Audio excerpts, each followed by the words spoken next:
Hello and welcome to RedLine with me, Richard Partington, and the Manchester Evening News United correspondent, Stuart Matheson. Stuart, you were at the Friday morning press conference. I suppose Fergie's reaction to Owen Hargreaves' comments regarding the club's medical staff will catch the eye first and foremost. Yeah, very much so. He didn't want to say too much about it. He wasn't going to go into great detail.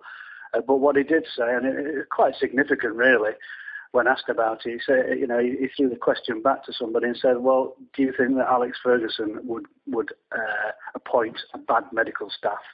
He said, absolutely no way. He said, this club needs to be successful and you need to have a good backup team to do that. He said, and he praised them for, they're part of the reason why United have been so successful. And, in a sort of a nutshell, that was a great response to what is a difficult situation.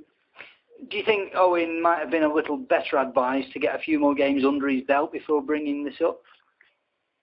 Well, possibly. He's an intelligent lad, and I don't think he has an agent anymore, so I think he's doing it off his own bat. I know he did say a few little words about this when he came back in United reserve, so clearly it's been something that's been bothering for a long while, whatever, the treatment he alleges he got.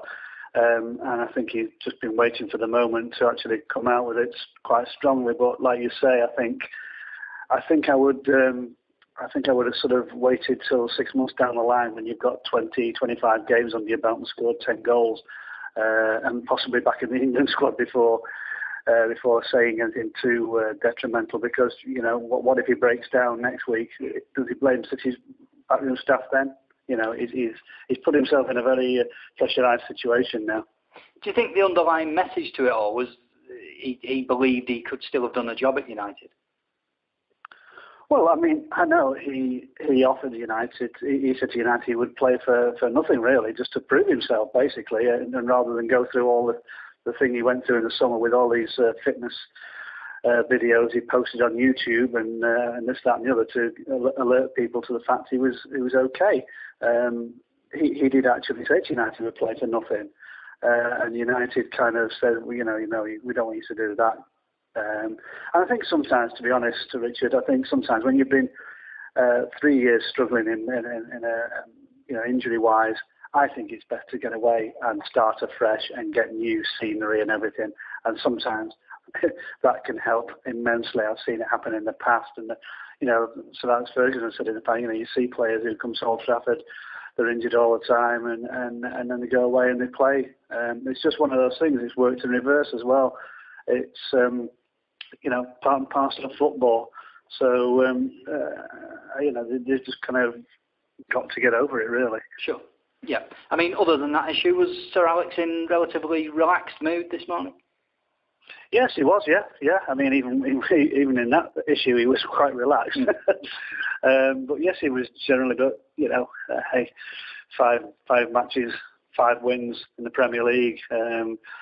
Who wouldn't be relaxed in his situation, and getting a few of the injured players back as well. So like Rio Ferdinand, Danny Welbeck, and Michael Owen scoring twice in midweek. Everything's going pretty much smoothly for United at the moment. So yeah, he was relaxed. Sure. I mean, it's Stoke away this weekend. It's not a fixture many teams relish, is it? No, it's not, because there's 2 things really. I mean, the crowd at the Britannia Stadium is pretty intense.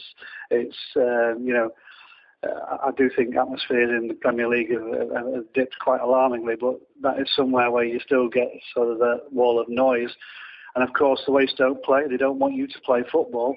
But having said that, and the manager pointed it out in his press conference, United have not had too many problems with them. He said we've not won easy there, but we've not, they've never really been smashed around and beaten heavily. I can't really recall whether they've been beaten at all, to be honest, in Tony Pulis' side time. So, yeah, you've got to go there knowing you're going to be in for a battle, but I think United are well up for that kind of thing these days. I mean, this was a fixture highlighted a few weeks ago as a potential banana skin for the goalkeeper, David De Gea, obviously considering Stoke's obvious aerial threat. Do you see that being an issue? Well, I think it could be. Firstly, I mean, I know United worked on this a few times in the past. Is don't give silly throw-ins away and free kicks in positions where they can lump balls into the middle. That's the key. If you can cut that out at source, then you don't give them the opportunity to do that tactic. But in a course of a game, sometimes it happens and you can't help it. And he was saying this morning that when Edwin van der Sar was at the club, they used to do a lot during the week prior to a Stoke game, sort of Edwin saying where he wanted to be, where he felt most comfortable to be positioned for dealing with all this. And he said that we worked on that with David this week. But certainly, when you look at the pounding he got at West Brom, and there is still this question mark over his command of the area. Let's be honest. He's 20-year-old and he's never faced this kind of, and he's not a physical. It's not like a Schmeichel. So it is going to be an issue. I mean, I don't think there's any getting away with that. But if they've worked on it all week, he knows what he wants to do. The defence know what he wants to do.